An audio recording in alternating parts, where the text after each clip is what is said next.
Hello, hi. Thank you so much for still seeing me. There's a few things I wanted to ask. Yeah. Firstly, what is the government going to do about the massive electoral fraud on June the 8th? Well, it's a matter. The answer in law is a matter for the police to investigate. So we went to the Electoral Commission. Thousands of us called the Electoral Commission. Yeah. They said nothing to do with us. Call the police. Yeah. So that is right. So Folkestone Police told me it was nothing to do with them. Yeah, well, they're wrong. So it's a police matter. So if you've got evidence of election fraud, we've got lots of screenshots. Okay. Right. Okay. So that I'm very happy to write to the police with evidence you've got.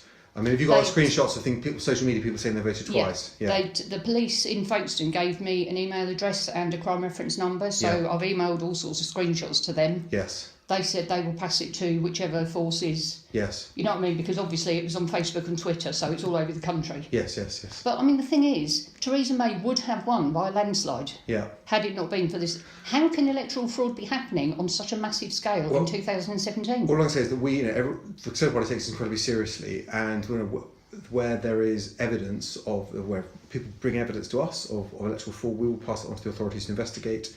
And if you can give me an email address, I can send it all to you. Not a problem at all. If you want to send it to me in Parliament, then we can. Okay. Then I can make sure that gets passed on to the appropriate people. And what I'll do as well is I'll send that on to Folkestone Police and say that you brought this to me and Fantastic. Ask them if they can investigate. Fantastic. The second thing I wanted to ask, you probably won't like this. Islamic extremism in the UK. Yeah. Why aren't the government doing anything? Please don't tell me they are, because I know Theresa May has just. There's now a prison within a prison or something. There's a jihadi prison. It's been reported. What we're concerned about is one particular case last year. There was a white British guy. I shouldn't laugh. He slapped a Muslim around the face with a packet of bacon, a sealed packet of bacon. It didn't even touch her skin. That man was convicted and he is now serving 6.5 months in jail. 4 Muslim girls around the same time attacked an innocent white girl walking down the road minding her own business because she was wearing a pair of shorts. These 4 Muslim girls beat 7 colours out of her and they put her in hospital. Not a single charge was filed. Why are their human rights being put over British citizens? Well, they're not. They are. Well, no, they're not. And the courts will deal with any case that comes before it, in a way which is just looks at the person. But they're biased, Damian, honestly. Looks at the person. And I mean, for Islamic extremism, I mean, what I'd say is that we see terrible things on the news, terrible crimes being committed. But there's also a very big operation, which catches people who are planning things that are bad, who are doing things that are bad, and takes action against them. And that there's a lot of resources put into that. What often happens is we don't often hear stories about the law being enforced. It's not. That's the whole point. But what we often read is in the newspapers. The newspapers don't report. The police have done their job, and this person has been arrested and charged with this offence, and they've gone to prison. What we tend to read about in the newspapers is when things go wrong, and what should be happening isn't happening. But I can assure you that there is a huge amount of resource put into dealing with crime, whoever is the perpetrator. Okay, so why was there in London recently a protest? I'm not sure whether it was at Trafalgar Square, but it was in the centre of London. There was hundreds of Muslims standing there waving Hezbollah flags with guns on them. A British woman walked up to 4 separate police officers. The video is all over Facebook. She filmed it as she walked up and she said to these officers, one at a time, "These flags are terrorist flags. They're upsetting me." 4 different Met police officers told her, "You can't complain to me." None of them would listen to anything that woman said.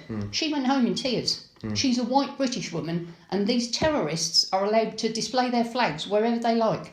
Yeah, well, I've not seen the footage, so I don't know what flags they were. But they were Hezbollah flags, green and yellow with guns on. Yeah, well, but any demonstration, whoever is doing it. People have the right to peaceful demonstration and to express their opinion. What they don't have the right to is to incite hatred or violence, and the police would have closed it down if they had, or if they hadn't done, then the police would be wrong. We're not allowed to walk around with a Union Jack in our own country. Well, of course we are. No, we're not. A couple of years ago, I was in Folkestone. I was actually taken to Folkestone police station and I was held there for 2 hours because I had a banner saying Romania stop killing dogs. Nothing to do with terrorism. Yeah. And one Romanian in Folkestone had called the police. Her banner's racist. I was threatened with racism charges. My banner said Romania, not Romanians. It was nothing to do with one person. I was carted off to the police station. I'm an Indigenous Brit. I was born in Canterbury. How is this happening? There was a march the Al-Quds March in London every year on June the 18th. Thousands, tens of thousands of Muslims again march screaming "FU UK, FU British Police." No police officers go anywhere near them. There was a march, I think it was last year, there were 30 members of Britain First on one side of the road, surrounded by Met Police. There were 10,000 Muslims across the road, marching down the road, spitting on wreaths of poppies left at a memorial for our war dead. They were kicking the wreaths, they were destroying them. Not a single police officer went near them. Well, I find that, I mean, I've not seen that footage, so, and, you know... It's on YouTube. Yeah, but I don't know how, I've not seen it, so it may well be on YouTube, but I don't know. I can send it to you. People do, and I'll have a look at it. Grenfell. Yeah. Why? Oh, firstly, there were hundreds and hundreds of illegal people in that building. It came to light a few days ago. I've seen an article saying that the fire was actually caused by explosives. There was a terror cell living in Grenfell. The explosives that they weren't looking after properly were apparently in the freezer of the fridge that was blamed for starting the fire. If the fridge had started the fire, Hotpoint would have immediately recalled every single appliance. They have of that type, they have. Oh, well, see, that hasn't been reported. But we've been told that Grenfell was a terrorist attack. Well, okay, well, all I'd say is I don't know who wrote that article, but they are not basing that article on any kind of facts. You know, so why are all these... That's why there's a public inquiry to assess what happened. Now, in terms of how many people were living in the building, were there illegal... but there were people who weren't in the asylum system, who come into the country illegally. Were they living in the building, you know, staying in sublet flats or with relatives? That again, we don't know, and that's why the government have said that there'll be an amnesty for anyone coming forward with information. Because what we want to make sure we've got is but the amnesty shouldn't be happening. Yeah, well, all those illegals have been offered by Theresa May full British citizenship if they come forward. Well, a lot of them are dead. 87, according to the police and the fire brigade. I think that number will probably go up. But what's important in a case of a tragedy like this is we understand what happened and who was in the building. You know, and that there are lots of lessons that will be learned from Grenfell Tower about the fire, about the disaster response, and also about the housing situation in London and who's living where and how they're being accommodated. But I think it's more important now. I think that we allow. I'd rather people came forward knowing that there's an amnesty and therefore told the truth about who was living. They're never going to tell the truth. They're illegal. They shouldn't be here. Well, I think they've got an incentive to tell the truth, and I'd rather we got the real picture rather than people just hid and use the fire as an excuse to sort of not come forward and just to disappear. So, I see that there are so many British people that are so angry because these guys have been offered full British citizenship with no checks done. How can they possibly get full? They were in the country illegally to start with. How? Because they were unfortunate enough to be in Grenfell when the fire started, how are they then automatically qualified for full citizenship? Well, at the moment we don't know, the status of all the people that were in the building, and we don't, and maybe not all of them come forward. So, but this is a particular tragedy, and it's important that we get to the bottom of it, and that requires. I think people who lived in Grenfell Tower who are still alive, feeling that they can cooperate with the inquiry. At the moment, the concern is that a lot of them won't because they're frightened that if they do, they'll just be deported. So I think in a very special case like this, it's important that people actually do come forward and tell the truth, so we can understand the conditions in Grenfell Tower and what led to and caused the fire. Now, and that's the most paramount thing, because there will be. I mean, the article you cited, there will be lots of speculation as to what it could have been or couldn't have been, and that's why it's important there's a proper inquiry and we get to the truth. So what about the accommodation, the flats that they've been offered? 109 offers of accommodation have been made for victims of Grenfell.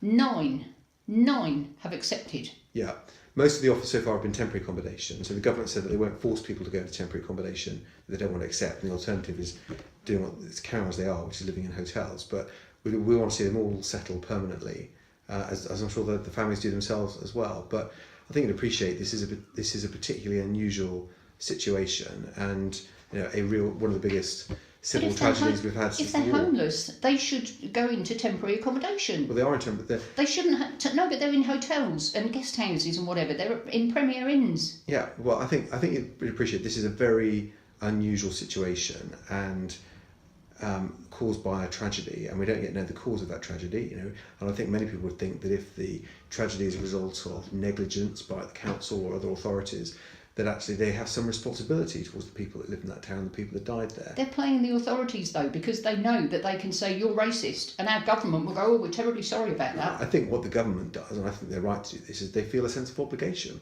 because of what happened, and something like they this. They were here illegally. So when something like, not all of them, the vast majority were. There were 2 Italian students who were killed. Who were architects working in London. Who were killed in that. That's 2 out of 800 people that were in that building. Yeah, we don't know how many people were in that building, and that's one of the reasons why we want people to come forward and share the information. I think at the moment we're doing what a civilised country would do in response to a tragedy like this, and we'll get to the truth and we'll learn the lessons from it. Okay, so what is what should come of that is that we look at other areas of social accommodation in London, and we look at what was happening in Grenfell Tower, and actually we do check. And why does the tenant management organisation not know who was living in the building? Yeah. Yeah, So that is what. So there are lots of lessons about Grenfell that have to be learned, not just how the fire started and how the building and how people responded to the crisis, but also why were the conditions in the building like they were? Was the building terribly overcrowded? Was it? Was that? Many people think the fire could have been started by a power surge into the building. Well, why was that? So I want to say is that the lessons are not just about how the fire started. There are lots of lessons we have to learn from Grenfell. But the government won't tell us if it was terrorist related anyway. Well, the public inquiry will publish its own report, and that won't be for the government to censor. That'll be for the judge to say what he wants. And when you look at the public inquiry into the Hillsborough disaster, I mean, the judge there, there are senior police officers now facing criminal charges as a consequence of that. So they won't protect people. They will go wherever the truth is. So what can be done about places like Luton, Birmingham, Manchester, huge parts of London, where there are now ghettos that white people can't go to?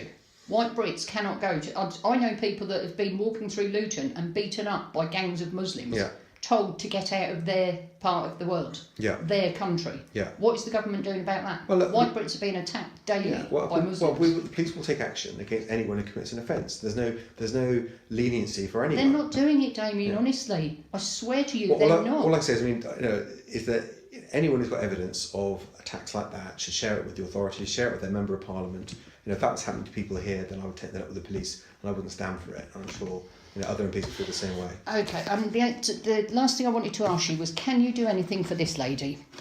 She was a whistleblower. Right. She blew the whistle on MPs and people in power committing sex offences against children during Margaret Thatcher's time in office. Right. She was arrested last year and she is now in this prison. Yeah. She is serving 2 years. She hasn't been to court once. Okay, so where did she live before she went to prison? I don't know. Probably, she's obviously in Yorkshire somewhere. This is the 5th prison she's been moved to. This particular prison... Are you in touch with this lady? Yes, I'm writing to her. Right, okay. Could you ask her, what she would need to do is she would need to get her Member of Parliament to take this up. And her Member of Parliament will be... She's not allowed to...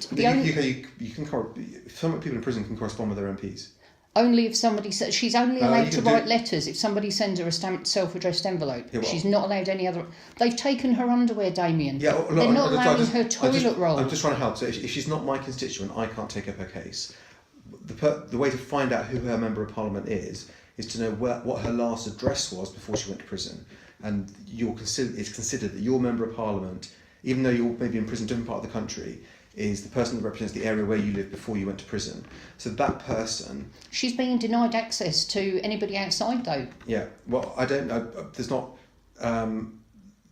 there's not really anything I can do to help her because she's not my constituent, unless she lived in Folkestone before she went to prison. No, I understand that. But if you're in contact with her and you could at least get that information, then I could tell you who her member of parliament is. I could help point her in the right direction of who she should contact. I've had several constituents who are in prison, serving prison sentences for a variety of offences, who do write to me and ask me to take up issues on their behalf. So I know there are plenty of people in prison that are in contact with their MP. Okay, I was just appalled, because she didn't even get a trial. Yeah, and what you say is appalling, but unfortunately there are very strict rules about what the cases MPs can take up, and I can only take up cases on behalf of my own constituents. But so I think all you need to find out is where she lived before she went to prison, and then whoever is the MP for that area will be her MP. And if you find that address out, then we can look up who her MP is and try and put them in touch. Okay, would you please let Theresa May know that she needs to do something urgently about the state of the Muslims in this country? Yeah. They are trying to take us over. They want Sharia law. You know all this. They're trying to introduce Islam. And British people, honestly, we've had it up to here, Damian. Yeah. We won't... Honestly, we are on the verge of rioting. I will pass on what you said, but I'm going to have to go to my next surgery, I'm afraid. But